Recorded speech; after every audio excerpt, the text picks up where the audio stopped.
The future, in my opinion, does not look bleak for INFJs. Doesn't look bleak for NI dominance in general, but especially not for INFJs. And hopefully I can explain to you why I am somewhat of an optimist regarding the future of the world and INFJs. Now, of course, that's on the condition that we don't destroy the planet, and we have multiple avenues for doing just that.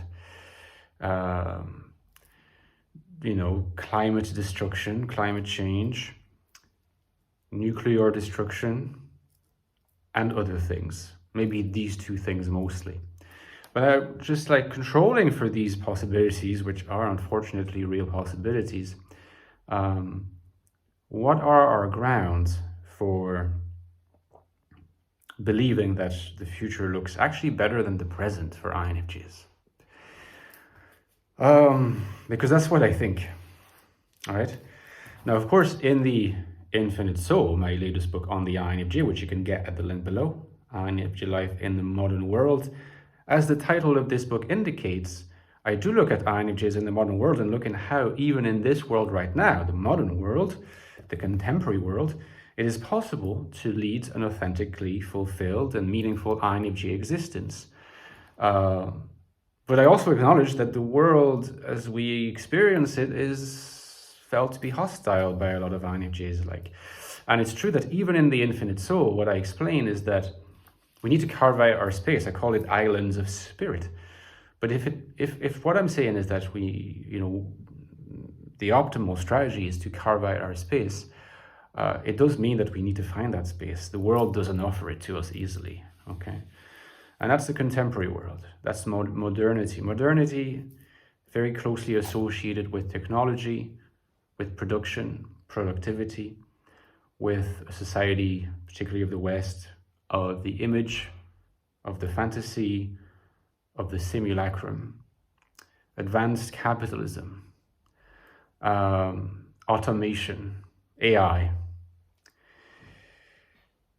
In many ways, our society is governed by the instrumentality principle. What you have to offer needs to be concrete, tangible, and deliver results. That's how you get assigned value in many ways in contemporary society. And this is concomitant with a decline of religious values, a decline of enchantment, of the belief in the enchanted world, in the belief that there are meanings in the world that exist, and are there to be experienced. There's a proclivity toward experiencing the world in terms of cause and effect, so a dominance of the scientific perspective, science being valued ultimately for its technological efficiency and therefore for its ability to bring, down the end, if we look at the end of the line, it's like its power to bring more profitability. Instrumentality, cause-effect thinking, societal and social valuation in regards to that, really speak to a realm of value not so aligned with NI dominance. INTJs sometimes manage. T can come in handy here because T is actually quite well aligned with all that we've been talking about. It's not as much the case with FE, right?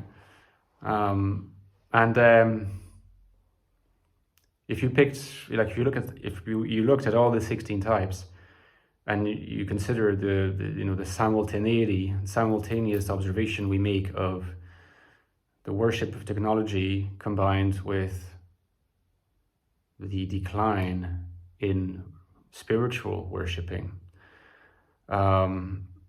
it becomes easy to see that the present can be experienced as inhospitable for INFJs, allows us to partly understand the prevalence of the compliant subtype of INFJ, kind of tries to adapt at all costs. It is a survival strategy in many ways. I think the future at least there is a world in which the future is a bit brighter than this. And for the simple reason that, I mean, it's not so simple, but for the reason that there's going to come a point, and I think we can observe some of this already, where the craving for meaning can no longer be compensated by over consumption. You know, we fill ourselves with things. We have access to a lot of things, or we get the illusion that we have access to a lot of things, and we just consume and consume and consume. Behind this, there is a void. There is something that is never filled. And the irony in all this is that the more we get, the bigger this hole. Right? There's many reasons for this hole.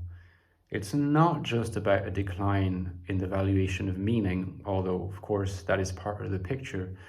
But it turns out that human psychology and human desire depend on lack. Right? Having all of everything you need and all of everything you want creates emptiness. It's one of the tragedies of human psychology, but that's how things work. So on the one hand, you know, we can have this picture of an AI-dominated world where a lot of our needs continue to be fulfilled and are even more fulfilled than ever. We can also picture it as a world where, like, a lot of psychology that used to be done with humans will be done by AI, like cognitive behavioral therapy, for example. I mean, I'd say that this will be one of the first disciplines where AI will just supplant humans. But it's not going to happen with psychoanalysis. It's just not going to happen. And it's not going to happen because what psychoanalysis provides is meaning. It provides transference and counter-transference. It's a room for the play of the imagination of two subjectivities and the emergence of a third unconscious. That can only be provided by a human being, and a human being who is in tune with meaning and meaningfulness. So, you know, one of my teachers in my psychoanalytic training is things that, in fact, long-term therapy, including psychoanalysis or psychodynamic therapy, is probably going to become, again, dominant in the future, because it will provide a need. It will provide, a response, an answer, something in response to a need that will become more and more marked in the midst of being absolutely filled to the brim with things. I think the human will create a lack just so that it can continue desiring. And for this, we will need new narratives. We will need a new way of encountering the spiritual. We will need new frameworks. All things that are not immediately tangible, but that seem ideally suited to an eye. And maybe in the next video, I'll talk about why I think INFJs will have even more of a role to play than INTJs, possibly. Don't forget, I have written another book on the INFJ called The Ecstatic Soul, a new look at the INFJ personality. This is the deepest investigation into the type that you will find online. Check it at the link below if you'd like to get the book. And as usual, guys, I'm super grateful for your support on Patreon. I could not do it without you. So if you'd like to support me for a cheap amount, not a big cost every month, you get access to some cool perks. Access to my to our Discord server, The Fourfold, where you can interact with me and the others, as well as bonus videos every 2-3 weeks on a topic of your choosing. If that sounds good, see you at the link below to my Patreon. Thank you very much, and I'll talk to you next time, guys. Bye-bye.